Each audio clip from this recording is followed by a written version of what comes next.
جمهوری اسلامی ایران اگر کوچکترین تعرضی از ناتو. Militer Iran mendapat pujian karena telah berhasil menyerang wilayah Israel pada akhir pekan lalu.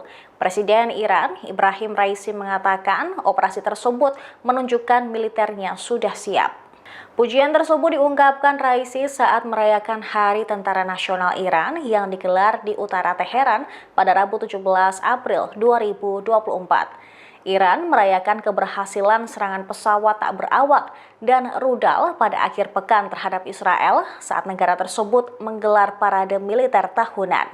Presiden Raisi mengatakan operasi Janji Jujur menurunkan kejayaan Israel. Menurut dia, dengan kelancaran operasi tersebut justru menunjukkan Angkatan Bersenjata Iran siap.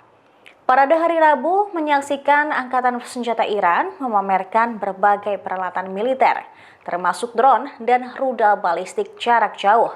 Dalam pidatonya, Raisi juga mengecam negara-negara yang berusaha menormalisasi hubungan dengan Israel.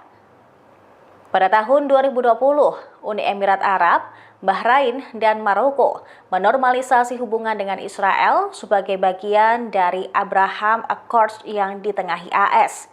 Mesir dan Yordania menandatangani perjanjian damai dengan Israel masing-masing pada tahun 1979 dan 1994.